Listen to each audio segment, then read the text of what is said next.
Magandang araw po sa inyo, Kuya Bari. Tawagin niyo na lang po ako sa pangalang Lira. Ang kwentong ibabahagi ko po ngayon ay halos 4 na dekada na rin ang nakakaraan. 17 taong gulang pa lang po ako noon at isang dalagitang walang gaanong kamalayan patungkol sa mga bagay-bagay. Subalit sa paglipas ng panahon, isang kaganapan ang huhulma sa aking mga pananaw at buong pagkatao. Napagpasyahan noon ng aking mga magulang na dumalaw sa lalawigan ng Samar upang ipagdiwang ang ika-80 kaarawan ni Lola Claudia, ang lola ko po sa mother side. Kaya't pansamantala muna naming nilisan ang lungsod ng Maynila upang bumiyahe patungo nga sa nasabing lugar. Tandang-tanda ko pa, Kuya Bari, sabik na sabik ako noon sapagkat makakasama ko ng muli ang mga pinsang kong doon nakatira. Sa kanilang 3 magkakapatid kasi, si nanay lamang ang napahiwalay sa puder ni na lolo't lola dahil napilitan siyang sumang-ayon kay tatay na rito sa Maynila manirahan sapagkat dito po lumaki si Itay at dito siya nakahanap ng kanyang trabaho. Kuya Bari, palaging abala ang mga magulang ko noon dahil tutok na tutok sila sa trabaho, kung kaya't madalang lamang kung bisitahin namin sina lolo't lola at ang aking mga pinsan. Bago ang araw na iyon, ang huling punta ata namin sa Samar ay noong 12 anyos pa lamang ako. Bale 5 taon din ang lumipas bago kami muling nakadalaw roon. Nang makarating na kami sa partikular na baryo kung saan nakatayo ang bahay ni na lolo't lola, agad namin silang sinalubong ng mahigpit na yakap. Namigay rin kami ng mga pasalubong sa mga pinsan ko. Kahit hindi kami palaging nagkikita-kita, malapit pa rin kami sa isa't isa at nagtuturingan kaming tila ba tunay na magkakapatid. Dahil kinabukasan pa naman ang kaarawan ni Lola Claudia, inanyayahan ako ng mga pinsang kong maglibot-libot muna sa lugar. Sakto pat may sayawan sa karatik baryo buhat ng pista. O siya, basta't hindi pa naman sumasapit ang 10:00 ay nakauwi na kayo. Bili ni Itay nang ipagpaalam ako ng mga pinsan ko. Nakailang ulit ding humingi ng permiso ang mga pinsan ko. Buti na lamang at makulit sila't napilitan na lamang si Itay na pumayag. Mahigpit kasi sa akin ang mga magulang ko, Kuya Bari, lalong-lalo na iyang si Itay. Nag-iisang anak pa man din kasi ako, kaya nga kahit ako'y laking syudad, hindi ko nakahiligan ang gumimik at gumala kung saan-saan. Hindi ko rin pinapayagan ang ilang lalaking sumubok na umakyat ng ligaw dahil panigurado akong hahabulin lamang sila ni Itay ng kanyang itak.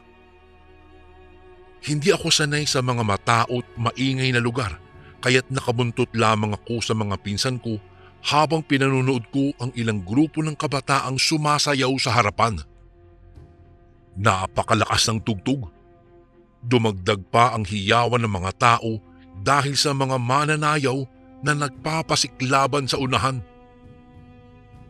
Ilang minuto pa, tumigil ang tugtog at sandaling namayani ang katahimikan. Naku, heto na yung inaabangan ko. Natutuwang saad ng pinsang kong si Ramona.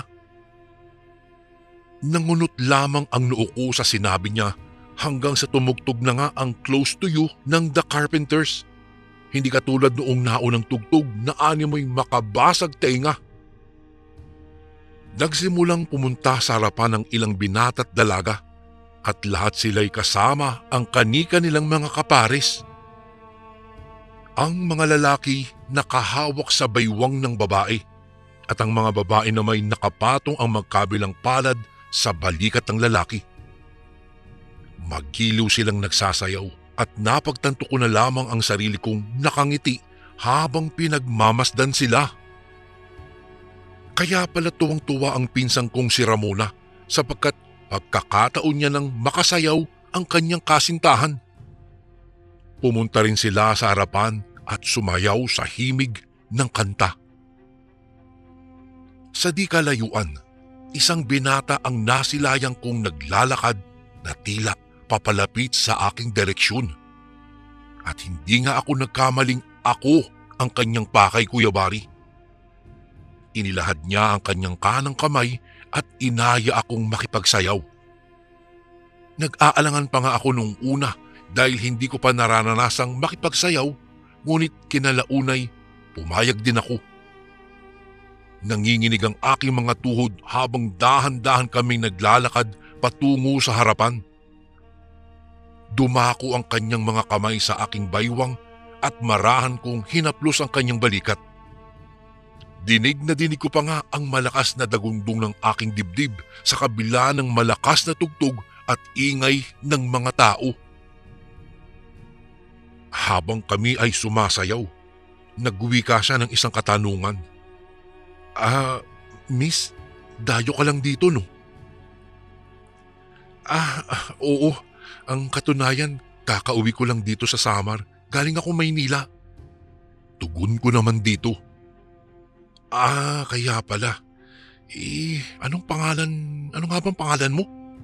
Sunod niyang tanong sa akin, Kuya Bari. Hindi naman ako nag-atubiling magpakilala sa kanya. Pagkatapos kong ipaalam ang aking pangalan, siya naman ang sunod na nagpakilala. Ayon sa kanya, ang pangalan niya'y Sanjo. 18 taong gulang at residente ng mismong baryo kung saan nagaganap yung sayawan. Nagpatuloy ang pag-uusap namin ni Sanjo. Nasabi ko sa kanyang sa karatig baryo lamang ako nanunuluyan sa bahay ng lolo't lola ko. Ang sabi niya naman, dadayo daw siya sa amin paminsan-minsan upang kitain ako. Noong matapos ang kanta, nahinto na rin ang aming pagsasayaw. Inimbitahan ako ni Sanjo na gumala. Anya, marami siyang alam na kainan at handa siyang magbayad para daw sa aming dalawa. Tumanggi naman ako at sinabing nakabantay sa akin ang mga pinsan ko at dapat ay 9:00 pa lamang nakauwi na kami. Nauunawaan naman daw niya at gagawa na lamang umano siya ng paraan upang kami ay magkita daw muli. Pagkatapos nun, Kuya Bari, naghiwalay na kami ng landas. Nag-aya ng umuwi ang mga pinsan ko sapagkat batid nilang mapapagalitan kami ni Itay kapag hindi kami tumupad sa usapan. Mula ng gabing iyon, hindi na mawaglit sa aking isipan si Sanjo. Ang kanyang malaanghel na mukha ay ang dahilan kung bakit nahihirapan na akong makatulog. Siguro buhat ng aking murang edad kung kaya't madaling nahulog ang aking loob. Hindi rin kasi siya katulad ng ibang mga kalalakihang nanliligaw sa akin. Simple lamang siyang manamit, ngunit may taglay siyang angking karisma. Napakaganda rin ang kanyang mga mata sa malapitan at dumagdag pa ang kanyang matangos na ilong. Dahil hindi naman po uso noon ang telepono, Kuya Bari, wala kaming kakayahan upang makapag-usap kapag malayo sa isa't isa, kaya't umaasa na lamang akong dadalaw si Sanjo sa aming baryo upang magkita kaming muli. At hindi nga ako nabigo. Noong sumunod na araw, nagtulong-tulong na sa pagluluto ang pamilya namin para sa paghahanda ng kaarawan ni Lola. Marami-rami rin ang putahing aming inihanda dahil imbitado ang lahat ng kapitbahay. Dahil sa dami ng hugasing ginagamit sa pagluluto, naubusan kami ng tubig, kaya't nagboluntaryo akong umigib sa may posong ilang metro din lamang ang layo mula sa aming bahay. Tangan-tangan ang isang munting timba, isang lalaki ang nakasalubong sa gitna ng daan. Nanlaki ang aking mga mata nang mapagtantong si Sanjo ang lalaking iyon. Wow, salamat naman nakasalubong kita. Ikaw pa man di talaga ang pake ko sa pagpunta ko rito. Masayang wika niya. Ipinahayag ko rin ang aking pagkagalak sa muli naming pagkikita. Bakit ka nga ba may dalang timba? Tanong niya sa akin. Sagot ko naman ay iigib ako ng tubig doon sa may puso. Agad naman niyang kinuha ang timba mula sa akin at sinabing siya na lamang ang mag-iigib at magbubuhat ng timba patungo daw sa bahay namin. Dahil napakarami ng tao sa bahay, hindi na napansin ng aking mga magulang si Sanjo, kaya't kampante akong pinatuloy ito. Inalo ko siya ng pagkain galing sa handa at nag-usap kami sa balkonahe. Abalang-abala naman sa pakikipag-usap sa kanilang mga kaibigang dumalaw sina inay at itay at ang mga pinsang ko na may abala sa pagkain. Maya-maya pa'y dumating ang isang matandang lalaking kasing edad lamang ata ni na lolo't lola. Nang makita ito'y agad na umalalay ang aking mga magulang at pinapasok ito sa loob. Napag-alaman kong amigo pala ito ni na lolo't lola, kaya naman dumalaw ito para sa kaarawan ni Lola Claudia. Narinig ko ring tinawag siya ni na itay sa pangalang Mang Tirso. Inabot ng gabi ang mga bisita sa bahay dahil sa inuman at kantahan doon sa karaoke. Napatagal din ang pananatili roon ni Sanjo nang hindi napapansin ng aking pamilya. Tumambay kami sa likod ng bahay kung saang walang tao. May isang malaking punong mangga roon at naupo kami sa ilalim nito habang nag-uusap patungkol sa buhay ng isa't isa. Sandali lang. Kukuha muna ako ng isang basong tubig sa loob ha.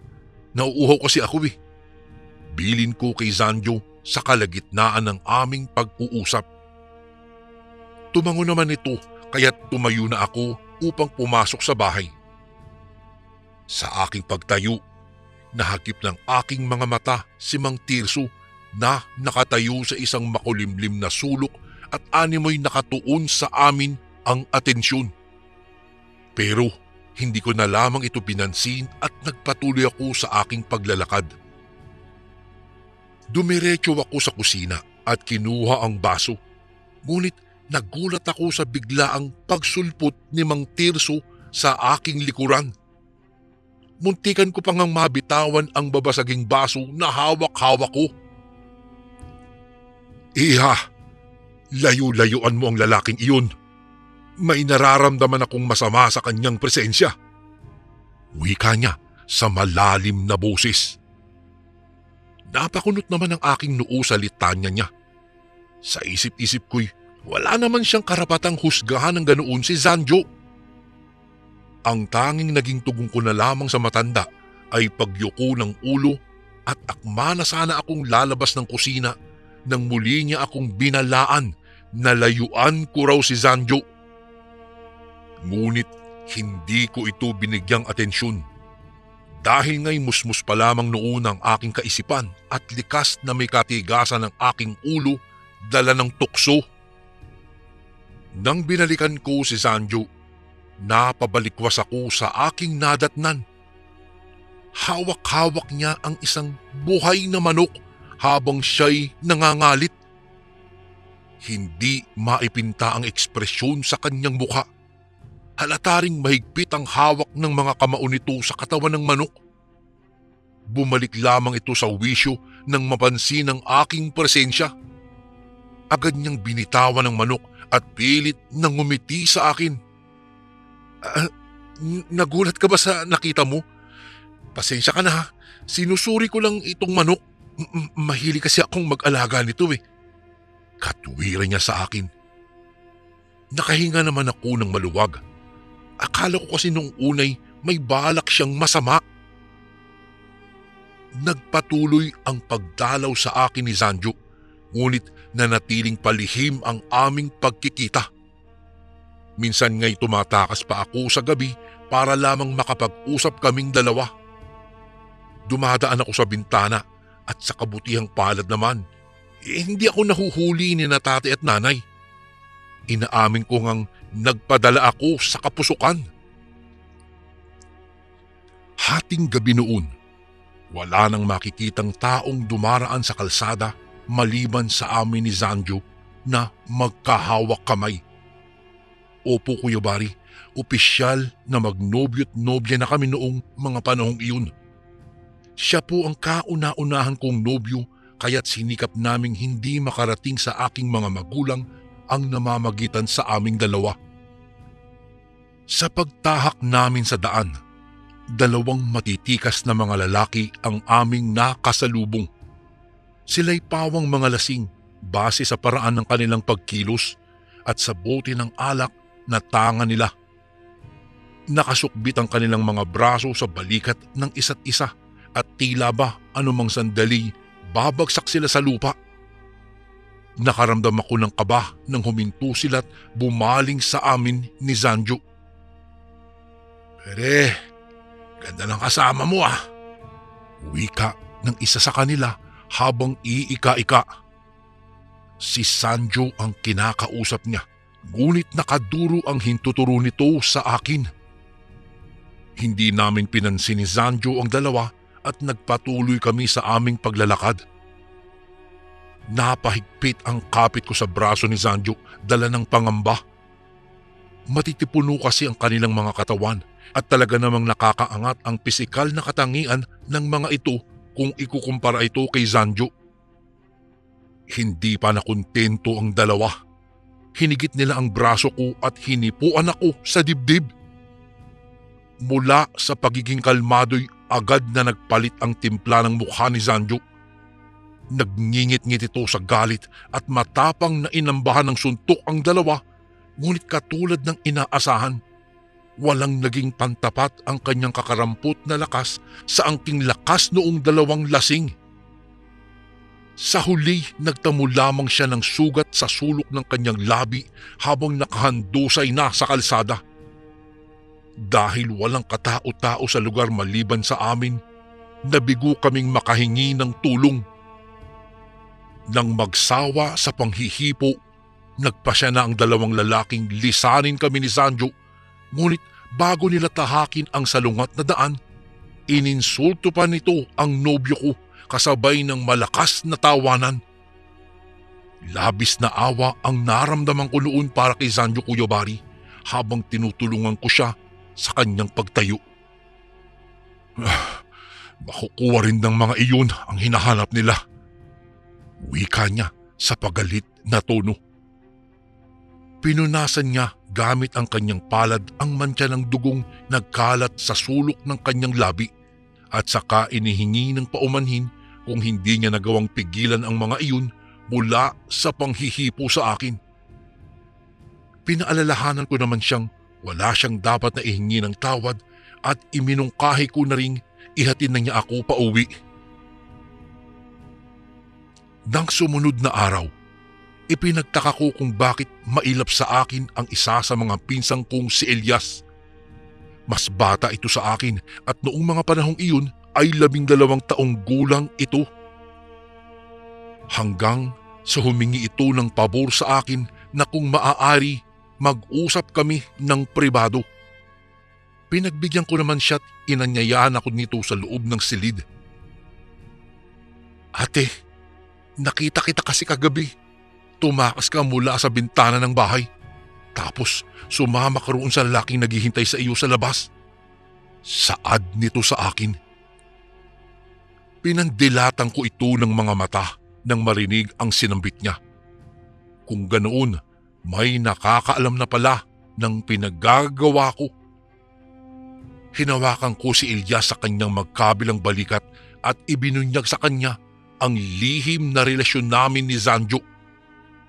Wala rin namang saysay kung itatanggi ko pa ito sa kanya dahil siya na mismo ang nakahuli sa amin.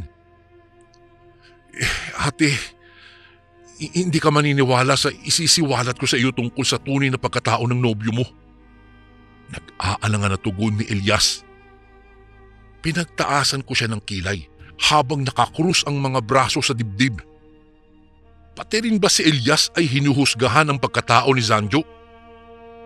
Hindi ako interesado sa sasabihin ni Elias dahil alam ko kung paninira man ito'y pawang kasinungalingan lamang. Kilala ko si Sanjo, bagamat higit 1 linggo pa lamang kaming magkakilala. Hay naku, wag mo na lang sabihin kung paninira lang yan. Pangunguna ko sa kanya. Ngunit umiling-iling lamang si Elias at minandohan akong makinig sa sasabihin daw niya. Ayon sa kanya, ang nobyo kong si Zanjo ay nagmula sa pamilya ng mga aswang. Napasinghal ako sa revelasyong iyon. Hindi talaga ako maniwala lalo pat laki akong Maynila at hindi naman uso roon ang mga usaping aswang o mga elemento. Subalit porsigido si Elias na kumbinsihin ako, Kuya Bari. Anya, ang kanyang kaklase na ninirahan sa parehong baryo kung saan nakatira daw ang pamilya ni Zanjo. At sila mismo ang nakasaksi kung papaano magbagong anyo ang mga ito noong isang hating gabi. Wala naman silang mailatag na sapat na ebidensya upang patotohanan ang pagiging aswang ng pamilya ni Zanjo, ngunit natitiyak umano nilang hindi ito ordinaryong mga nilalang. Ano? Naniniwala ka ba naman sa mga sabi-sabi? Paninerbon ko kay Elias. Bumuntong hininga ito. Simbolo ng kanyang pagkairita dahil hindi ko magawang maniwala sa mga sinasabi niya. Basta, sinabi ko sa iyo, layuan mo na ang lalaking iyon. Pasigaw na sabi ni Elias sa akin. Hindi ako nakinig kay Elias. Hindi ko rin pinaniwalaan ang kanyang bintang sa nobyo ko. Nabulag ako ng sobrang pagmamahal. Ngunit unti-unting nagkaroon ng kabuluhan ang lahat. Noong araw ding iyon, umugong ang balitang may 2 lalaki sa aming baryo ang natagpo ang patay sa damuhan sa gilid ng kalsada. Hindi na nga umano mamukhaan ang 2 dahil sa hindi na mabilang na sugat sa iba't ibang parte ng mga katawan nito. Lumantad na rin ang kanilang mga laman loob. Ang nagpatunay sa kanilang pagkakailanlan ay ang ilang pirasong damit na natagpuan sa tabi ng kanilang mga bangkay at ang 2 bote ng alak. Hay, karma siguro yan. Mga manyakis ang mga yun eh. Singhal ng pinsang kong si Ramona nang pag-usapan naming magpipinsan ang tungkol sa pagkamatay ng 2 biktima. Nako, magtigil ka nga. Respeto pa rin kina Mang Salvi at Mang Ador. Depensa naman ni Elias. Salvi at Ador pala ang pangalan ng mga biktima.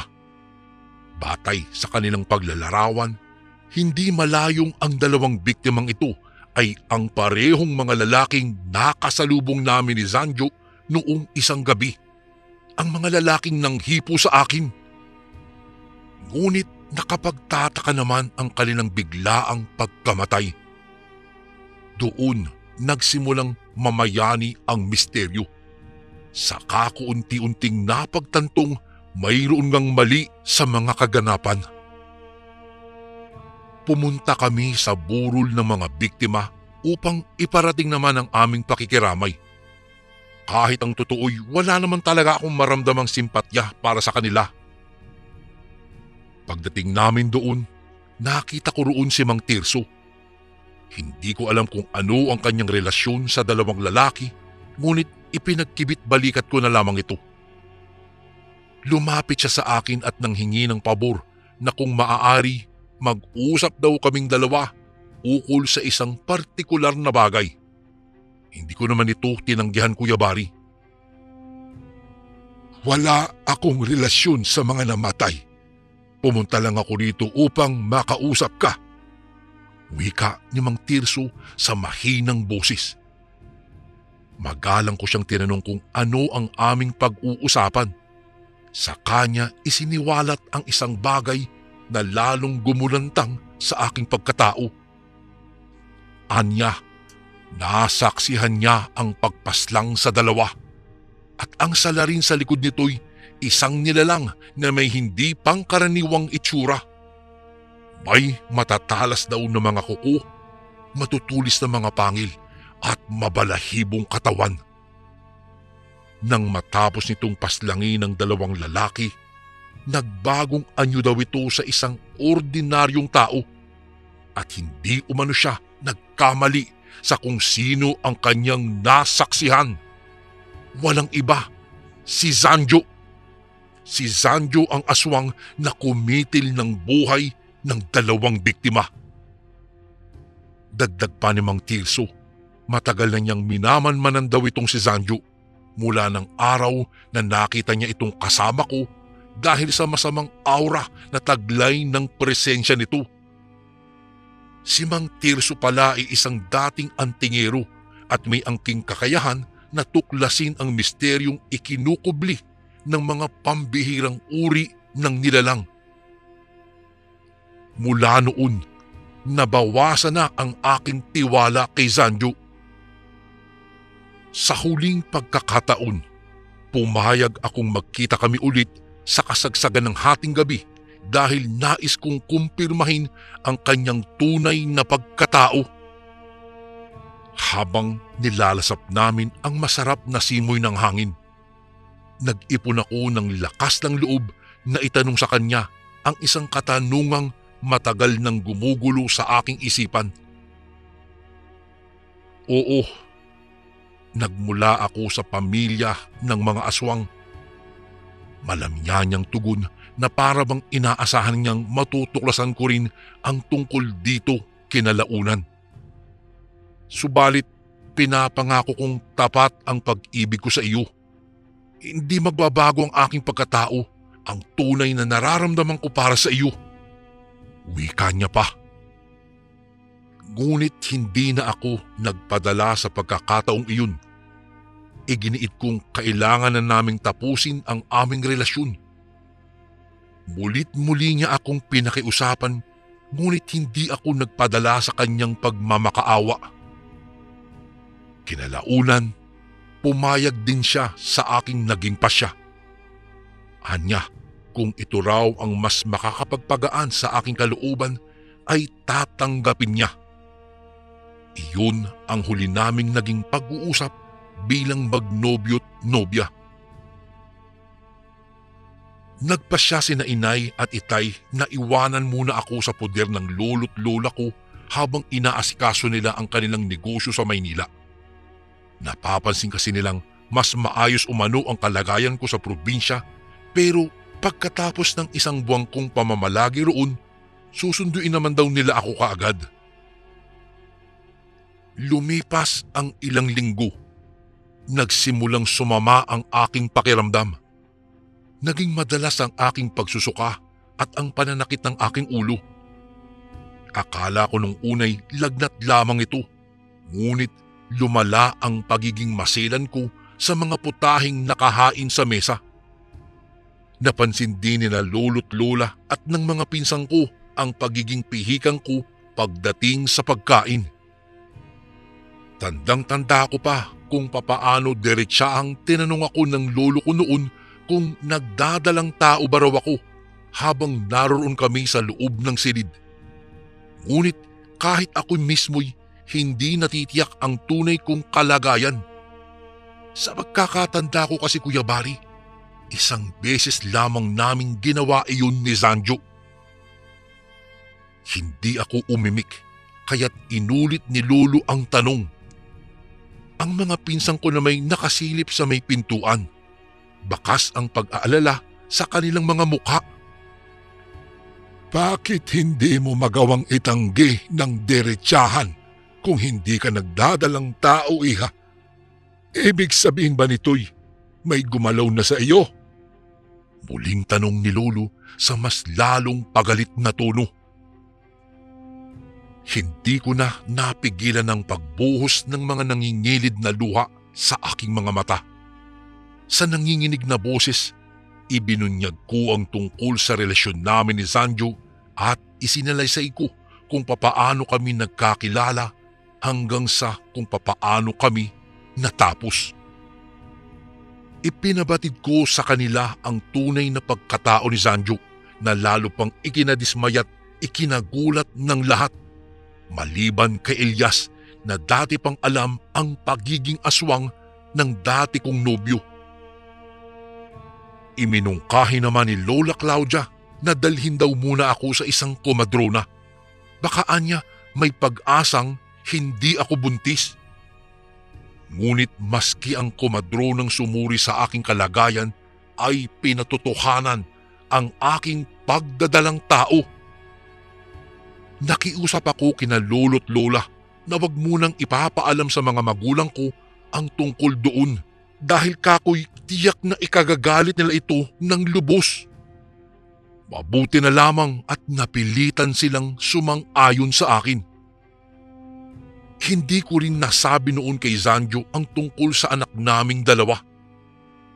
Muntikan na ring suguri ni Lolo si Zanjo, ngunit nang lumaon ay napagtanto niyang mas makakabuti kung hindi na nito malaman pa ang tungkol sa aking pagbubuntis upang tuluyan na akong makalayo mula rito.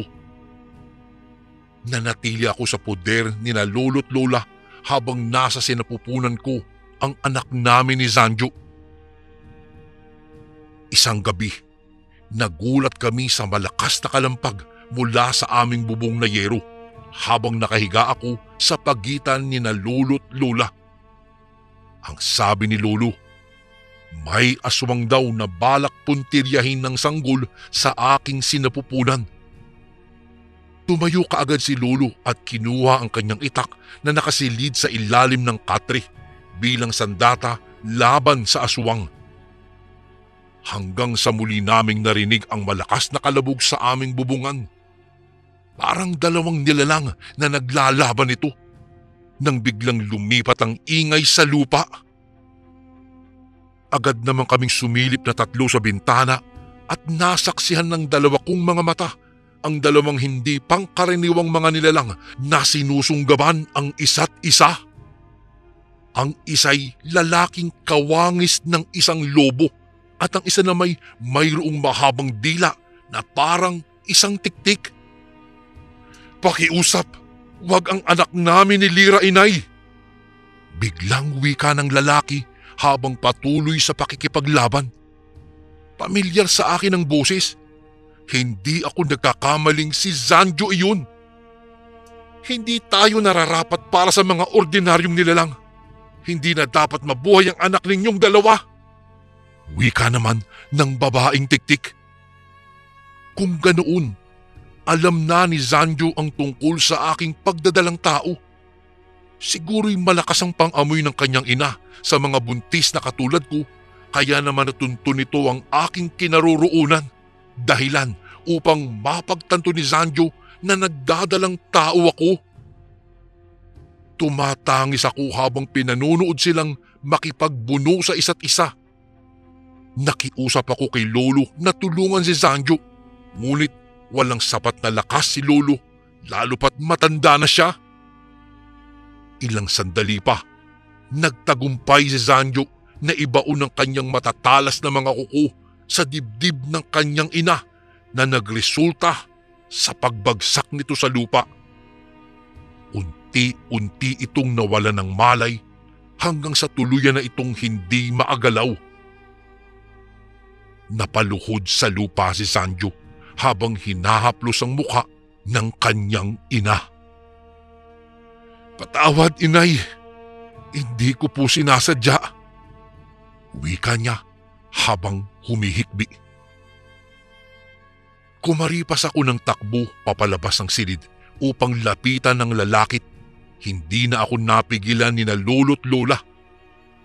Tinawag ko ang pangalan ni Zanjo sa tonong may bakas na paglingap. "Alagaan mo ang ating anak, Lira, aking mahal." Pagkatapos bitawan ang mga salitang ito'y gamit ang sarili niyang mga kuko. Ginilitan niya ang kanyang lieg at tumagas ang dugo mula sa kanyang balat. Mabilis akong humakbang papalapit sa kanya, ngunit huli na nang maakay ko ang kanyang walang buhay na katawan. Kinitilan niya ang sarili niyang buhay matapos mapaslang ang kanyang sariling ina. Iyon na siguro, Kuya Bari, ang pinakamalungkot na naranasan ko noong mga panahong iyon. Pinalaki ko ang aming anak nang walang presensya ng isang ama. Sa kabila ng pagkadismaya ay natanggap din ito ng aking mga magulang kinalaunan.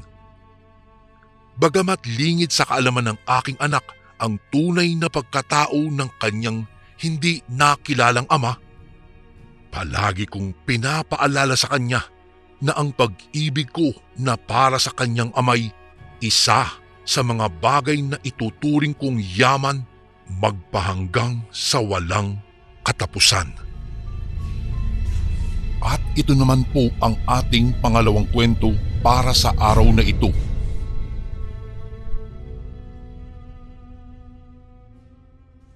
Isang magandang araw po sa lahat ng mga nakikinig sa inyong channel.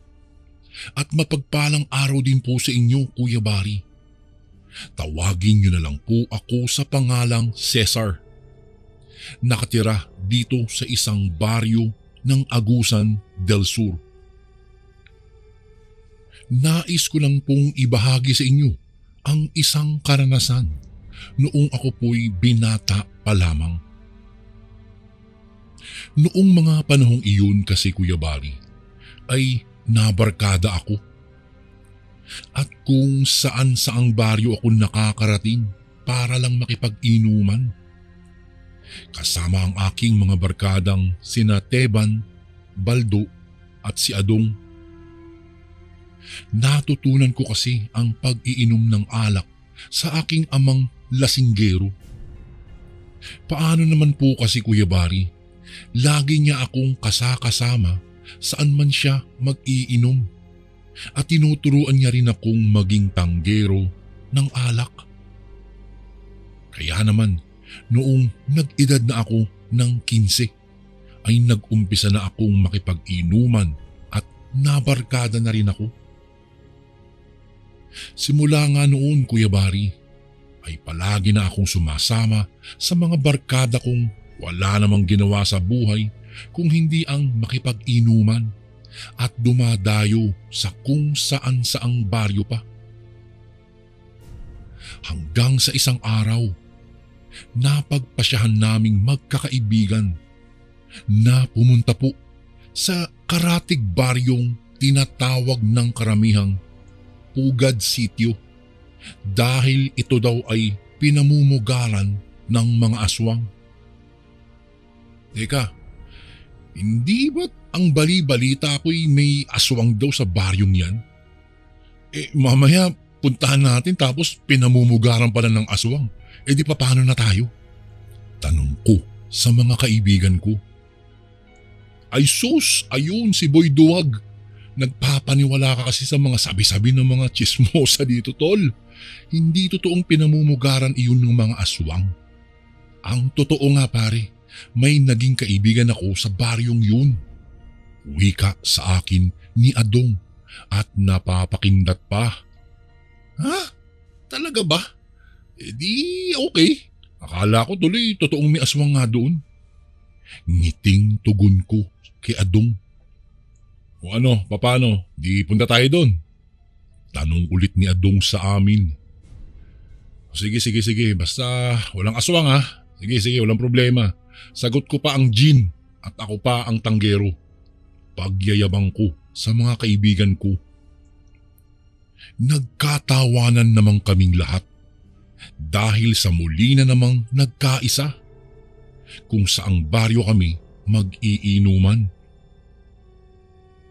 Napagkasunduan na nga naming sa pagsapit ng Sabado ng hapon ay pumunta na kami doon sa karatig baryo.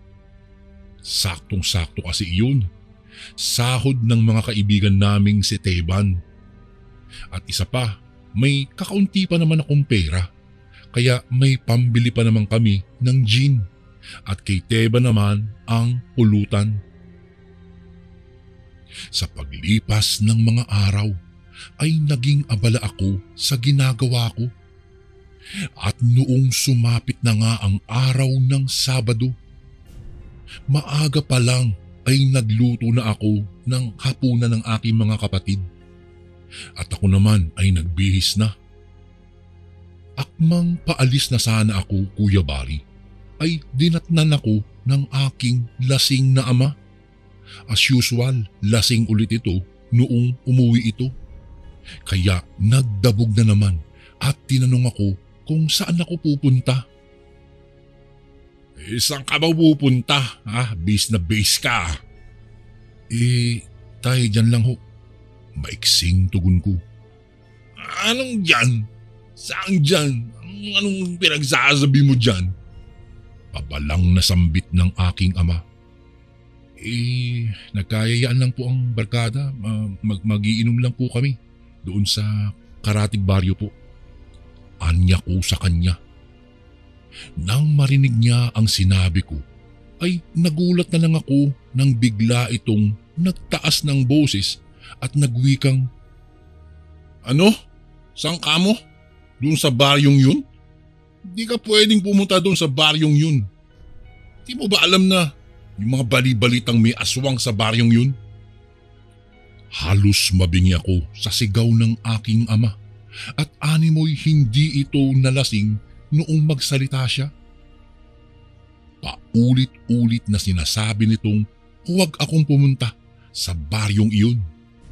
At wag na wag ko talagang tatangkain daw pumunta pa kung ayaw kong mapahamak. Tay, hindi naman ako naniniwala dun eh. Hindi ho totoo yung sinasabi mong aswang, tay. Isa pa, uuwi po ako kaagad. Wika ko sa aking ama.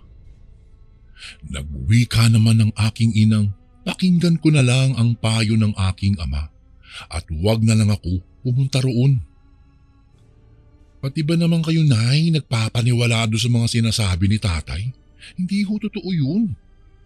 Anya ko sa aking ina at sa hindi sinasadya ay nasagot ko ng pabalang ang aking ama. Sapagkat kung siya ang umaalis ng bahay para makipag-inuman ay hindi ko naman siya pinapakialaman. Kaya wag niyang pakialaman kung ano man ang gusto ko. Sandali namang natahimik ang aking ama. Nung mga oras na iyon ay nakaramdam ako ng pagkagilty sa aking sarili kung bakit ko iyon nasabi sa kanya. Kuya Barry, kahit naman kasi barumbado ako ay hindi ko pa nasasagot ng ganoon ang aking ama. Kapag nagtatala kasi ito tuwing nalalasing ay umaalis na lamang ako at pumupunta sa mga barkada ko. Hindi naman ako nag-aalala sa mga kapatid ko pagkat hindi naman namamalo ang aking ama. Hindi tulad ng ibang ama, kapag nalalasing namamalo kagad ng anak o kung anumang mahawakan ay ibabato at magwawala. Bago pa man ako nakapagsalita ay nagwika itong pakinggan ko umano ang payo niya dahil para sa akin naman daw ang kanyang sinasabi nang sa ganoon ay hindi ako mapahamak. Ngunit matigas ang ulo ko.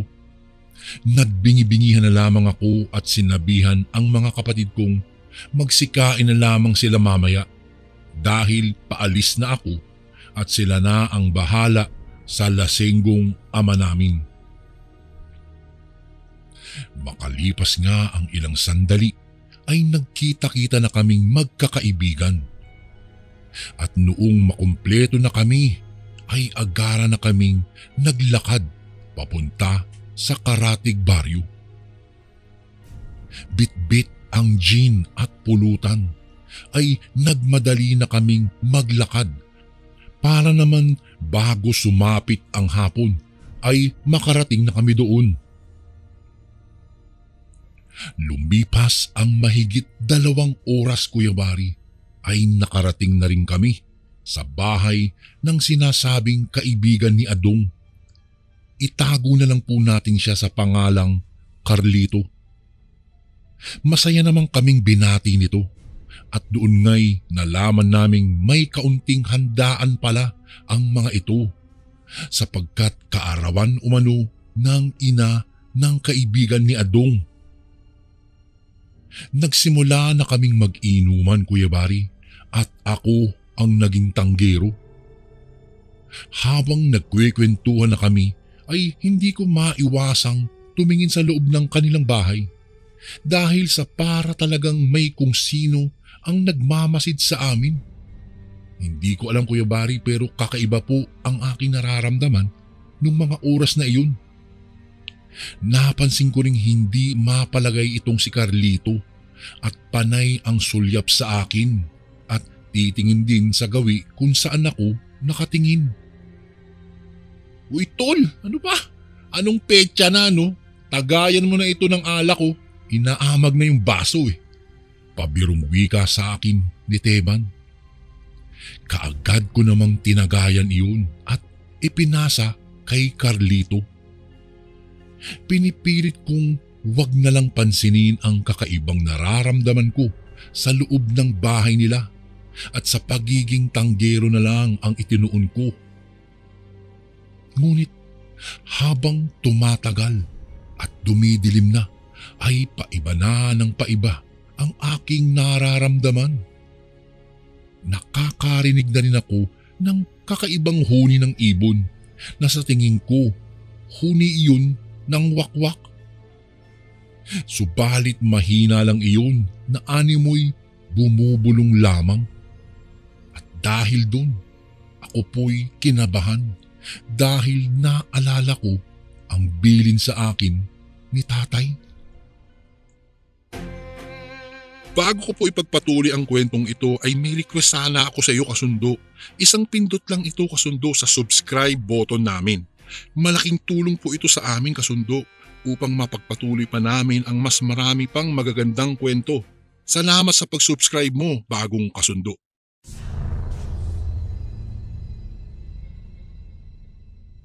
Maya-maya lang, kasunod doon ay ang pagsinghap-singhap ng isang matandang babae.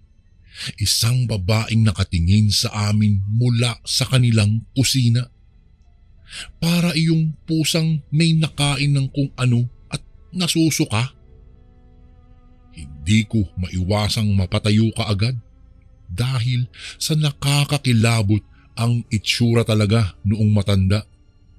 Pagkat kitang-kita kong nagtataasan ang mga buhok nito habang parang nanlilisik ang mga matang namumulang, parang may sore eyes.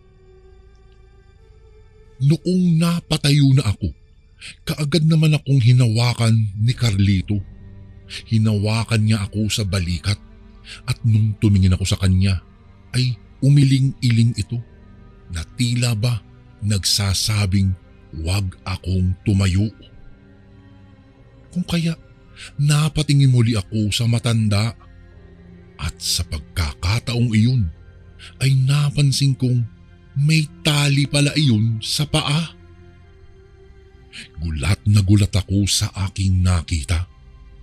Walang humpay pa rin ang pagwawala ng matanda at para bang aso ito kung magpupumiglas habang panay ang pagtulo ng laway. Hindi ko alam kung anong mararamdaman ko nung mga oras na iyon, Kuya Bari. Hindi ko alam kung maaawa ba ako o matatakot. Mawalang galang na Carlito ha. Anong nangyari sa matandang yun? At lola mo ba yun? Tanong ko sa kanya at itinuro ang matanda. Yumuko naman ito na parang nahihiya at sinabing ang matandang nakita kong nakatali ay lola nga niya.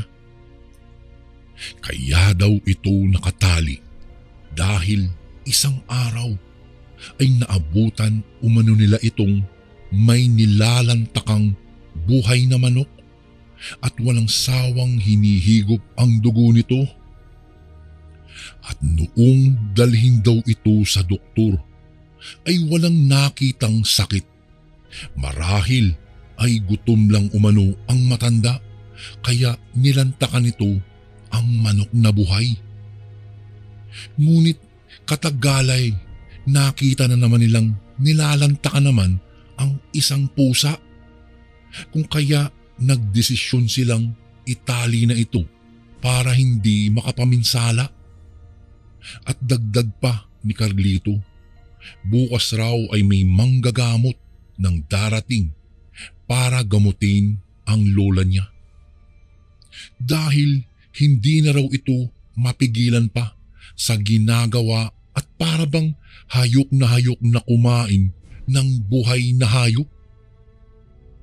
Matapos kong marinig yun, Kuya Bari, ay hindi na ako muling nagtanong pa at nanatiling tahimik na lang. Nagpatuloy lang ang aming inuman. Lahat sila ay masaya at nagkukulitan, maliban lang sa akin. Napaisip kasi ako, Kuya Bari, nung mga oras na iyon. Tuloy pa rin ang pagtagay ko sa aking mga kaibigan.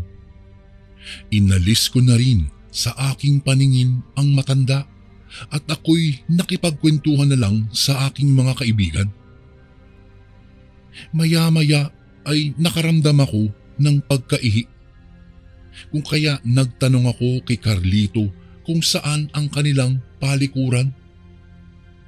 Itinuro naman niya na pwede kahit saan dahil puro puno naman ang paligid namin doon.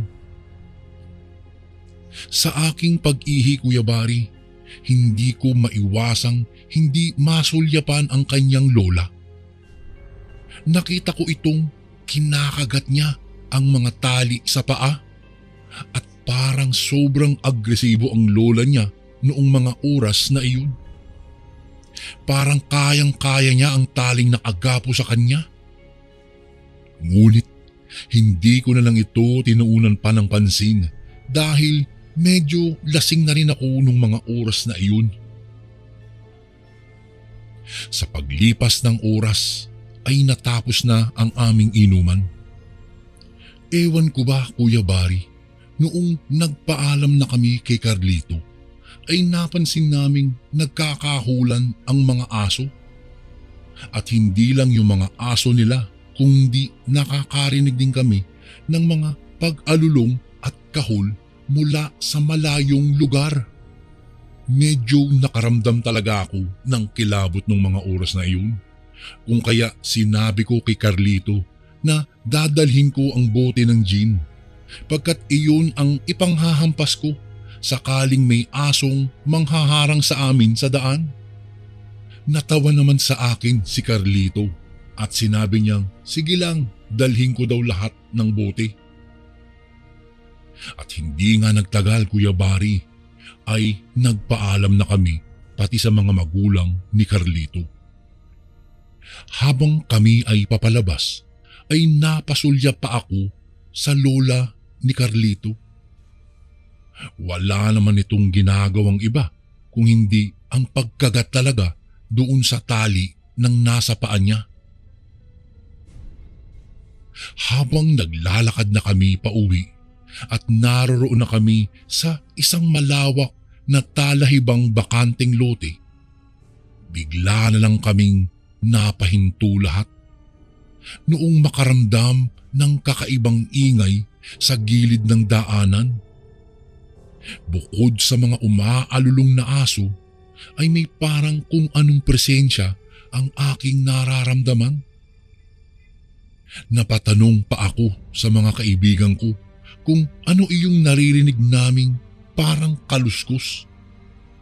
Hindi naman sila makasagot hanggang sa nakarinig na nga kami ng kakaibang huni.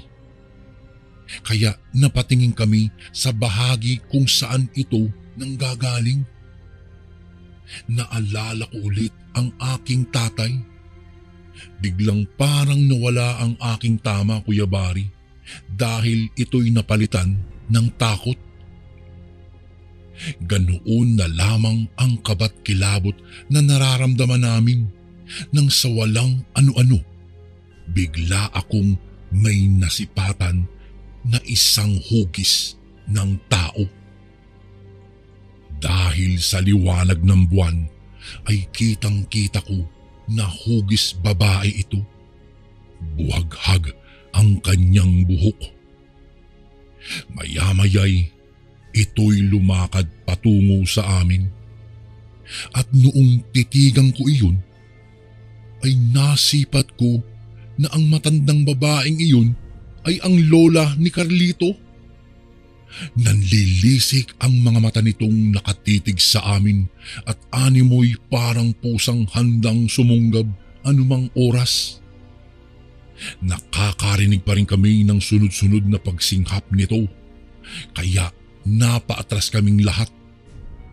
Tuloy pa rin ang pagkahol ng mga aso sa paligid namin. Tiktol, lola ni Carlito yan ah. Hindi ba siya aswang? Bulalas na wika sa amin ni Teban at agara na kaming kumaripas ng takbo. Kaagad ko namang ibinato ang hawak kong bote ng gin. Nabasag ang bote sa mukha ng matanda at sa pagkakataong iyon, Kuya Bari, ay sumunod na ako sa pagtakbo ng aking mga kaibigan. Napigtal pa nga ang tsinelas ni Teban, ngunit hindi na niya inintindi iyon. Maya-maya ay nararamdaman naming humahabol sa amin ang lola ni Carlito. Kasabay niya ang mga aso na umaalulong sa paligid. Natanggal ang aming kalasingan noong mga oras na iyon dahil sa takot. Takbo lang kami ng takbo, Kuya Bari, hanggang sa hindi inaasahang bigla akong nadapa dahil sa isang batong tumalisod sa akin. Gumulong ako sa lupa at nagasgas ang aking mukha. Babangon na sana ako kaagad, ngunit sa aking paglingon, bumungad sa mukha ko ang lola ni Carlito. Halos mahimatay ako sa takot nung mga sandaling iyon.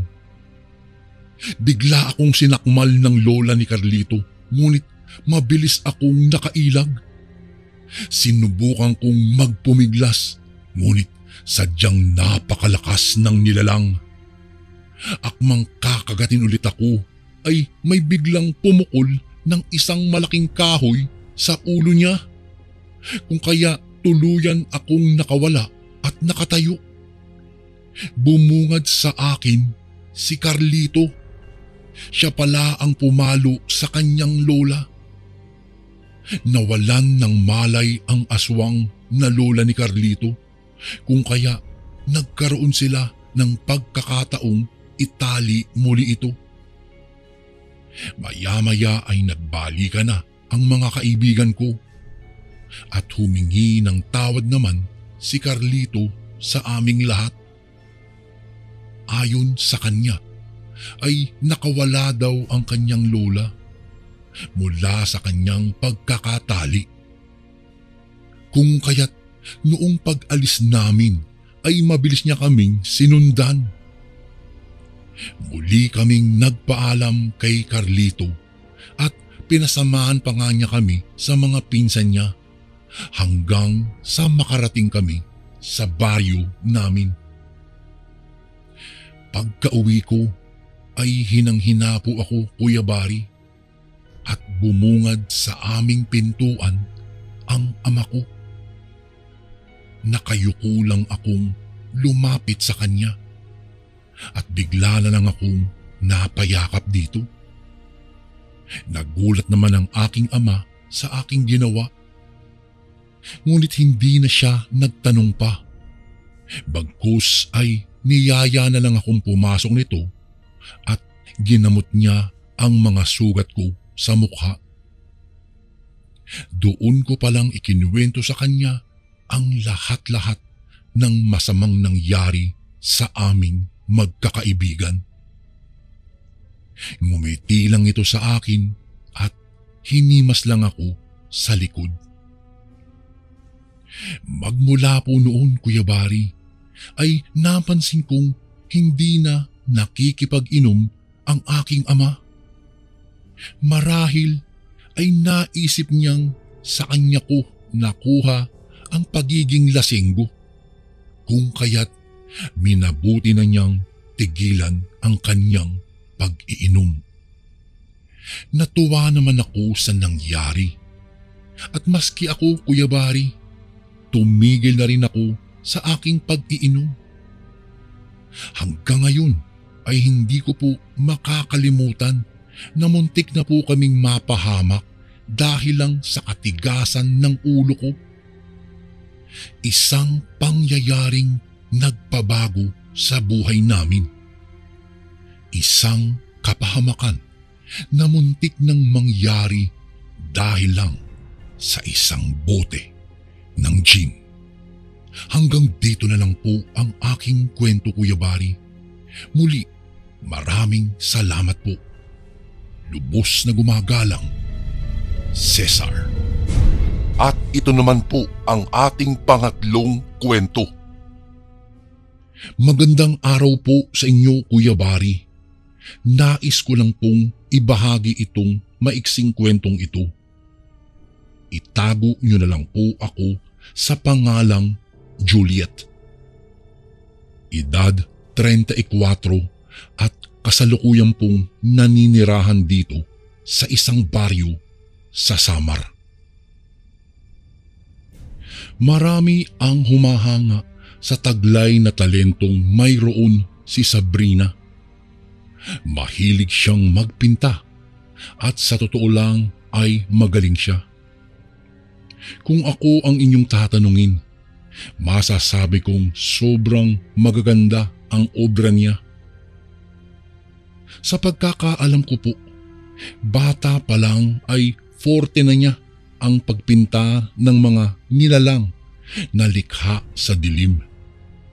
Gustong-gusto niya ang imahe ng mga engkanto, lamang lupa at mga aswang. Ito ang kanyang kadalasang ipinagmamalaki sa mga taong nakakakita ng kanyang talento. Dati ay naitatanong ko sa aking sarili kung ano nga ba ang lihim niya at bakit nakakagawa siya ng isang obra. Sa tuwina ay palagi ko na lang siyang pinagmamatyagan. Iyon nga lang, hindi ko naman talaga matuklasan ang mga lihim ng recipe niya para makabuo ng isang napakagandang painting. Isang araw, sinadya kong makipagpaligsahan sa kanya ng pagandahan sa pagpinta. Nais kong gandahan ang aking obra sa pamamagitan ng pagpinta sa napakaganda niyang mukha. Laking tuwa ko kasi nagtagumpay ako. Siya naman ay ginawa din niya ang kanyang obra, pero nagulat ako nang makita ang kanyang pangunahing mga materyales. Sigurado ako, dugo ang kulay pulang likidong iyon na nakalagay sa isang maliit na lagyan ng Vicks na para bang inipon lang niya at tinakpan. Kapag napapalapit kasi ako sa kanya, ay nangangamoy malansa ang kanyang obra at tila nilalangaw iyon. Nakapagtataka lang na kahit ganoon na ang kanyang obra, ay pinili pa din ito ng nakakarami bilang pinakamaganda sa obra naming dalawa. Wala akong choice, Kuya Bari, kundi tanggapin ang aking pagkatalo. Ang tanging konsolasyon ko na lang ay kaya ko naman siyang matyagan para malaman ang totoo. Gabi-gabi akong nagpupunta sa bahay nila.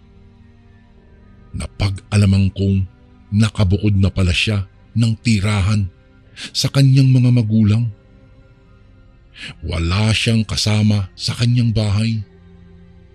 Ni walang katulong o kahit sino na magpapatunay na may alam sa kung anuman ang ginagawa niya.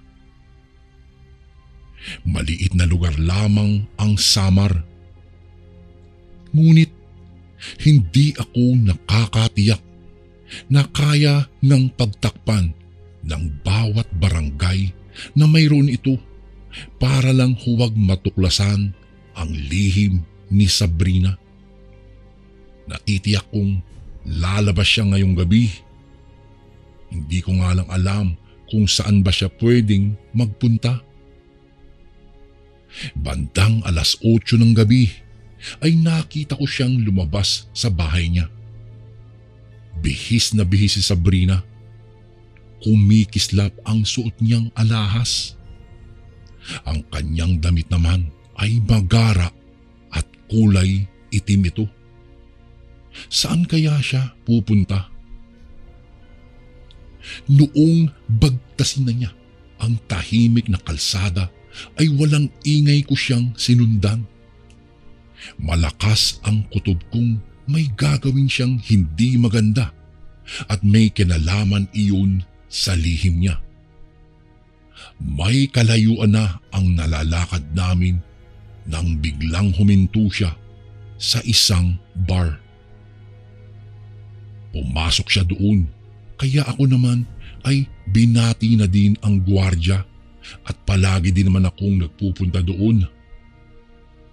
Naabutan ko siyang lumalaklak at saka nagtungo sa dance floor. Sumayaw siyang parang wala nang bukas hanggang sa makaagaw na siya ng atensyon ng isang lalaki. Nginitaan niya ito at binati. Ilang saglit lang, nakita ko Kuya Bari na silang halos maghalikan sa kanyang kinatatayuan at ni hindi na sila nagsasayaw. Gusto ko mang sundan sila ay hindi ko na muna ginawa. Baka kasi mahalata ni Sabrina na sinusundan ko siya. Makalipas lang ang ilang sandali, nakita ko siyang inaya ang kakilala niyang lalaki na lumabas ng bar. Kaagad akong naalerto at sinundan sila. Sa pagkakataong ito, kumabog na ng malakas ang aking dibdib. Alam ko na may hindi magandang mangyayari kaya nagmamadali ako sa paghakbang nang makita ko silang patungo sa isang madilim na bahagi ng parking lot. Mas naging mapusok ang halikan ng dalawa. Halos hubaran na ng lalaki ang nawawala sa huwisyong si Sabrina. Ang kanyang katawan ay walang kaalam-alam na dahan-dahan nang nagbabago ng anyo ito. Naging kulay itim na makintab ang kanyang malaporselanang balat. Nagulo at naging malagkit ang kanyang kanina ay mahaba at unat na buhok. Samantalang ang kanyang malanghel na mukha ay nagkaroon ng pangil. Malalaking animoy varicose veins sa pisngi at pumula ang kanyang mga nanlilisik na mata. Puno ng galit at pagbabanta. Nakapikit ang kahalikan niyang lalaki kaya wala itong kaalam-alam sa ginagawa ni Sabrina. Hindi niya alam na habang napapaungol ito sa pagganti sa kanyang nakakaliyong romansa ay gumagapang na ng dahan-dahan ang malagkit at malasinulig na dila nitong nagbabadya ng nakasusuklam na kamatayan. Noong dumilat siya ay bakas ang matinding sindak sa kanyang mukha. Wala na sa hitsura ni Sabrina ang malaanghel na ganda. Napalitan ito ng nakarimarim-marim na hitsura ng isang nilalang na kahit sino ay hindi papangaraping makita. Hindi na nakapagsalita pa ang lalaki nang makitang mabilis na bumaon ang mahahabang kuko ng halimaw na bersyon ni Sabrina sa kanyang dibdib. Pumulandit muna ang kanyang sariwang dugo sa dingding bago ito masaganang sumirit. Nang papatumba na ang lalaki ay ngumisi si Sabrina at walang anumang nilakihan ng butas ang pagkakahiwa sa dibdib ng lalaki. Sabay hugot sa naroong mga lamang loob. Kitang-kita ko sa mukha ng aswang ang galak habang nilalantakan ang mainit-init pang atay at puso. Umatras ako nang makitang inilabas niya ang pamilyar na lalagyang gamit niya sa pagpinta. Tama ako, Kuya Bari. May ginagawa nga siyang milagro upang sumikat ang kanyang mga obra. Gaano man ito nakakatakot pakinggan. Umangil siya at inubos ang kanyang biktima para sa gabing iyon. Pagkatapos, lumakad na parang walang anumang nangyari habang dahan-dahang bumabalik sa kanyang napakaganda at mapagkunwari niyang anyo sa bawat hakbang. Hindi ko tuloy mapigilang manginig habang naririnig ang takatak ng takong ng kanyang sapatos. Para bang nagbabadya ng panganib sa kung sino man ang nagbabalak na kumalaban sa kanya. Kung dati ay nais kong makipagpaligsahan sa kanya sa pagpinta, ngunit mukhang napagtanto ko na ngayon ay hindi ito ang magandang gawin. Hindi isang magandang ideya ang makipagtagisan ng galing sa isang talentadong babae na may itinatagong madilim palang lihim. Kailangang iwasan ko si Sabrina dahil hindi siya tao. Ang buong katotohanan ay isa siyang nakahihindik na aswang na pilit pinagtatakpan ang kanyang lihim na pagkatao sa pamamagitan lamang ng paglikha ng magagandang obra. Payo ko lang sa mga nakakakilala sa kanya, Kuya Bari. Huwag na po tayong makipagpaligsahan pa sa babaeng ito. Hindi po siya tao. May lihim na pagkatao ang babaeng buong akala ko po ay alagad ng Diyos, ngunit huwad pala. Isang kakaibang nilalang ang patuloy na naghahasik ng lagim. Isang kagandahan na kaakit-akit ngunit kinakain naman ng uod ang panloob na kanyuan. Isang karimari-marim at kakaibang karanasan ang aking nasaksihan mula sa isang pintor sa baryo ng Samar. Hanggang dito na lang po ang aking maiksing kwento, Kuya Bari. Maraming salamat po. Lubos na gumagalang, Juliet. And again, maraming salamat po mga kasundo. Don't forget to subscribe and i-click nyo lang po yung bell na button para updated po kayo sa mga upcoming videos namin na paparating. Maraming salamat po ulit. God bless and ingat po lagi dyan. Ito po si Kuya Bari at ako ang Sundo.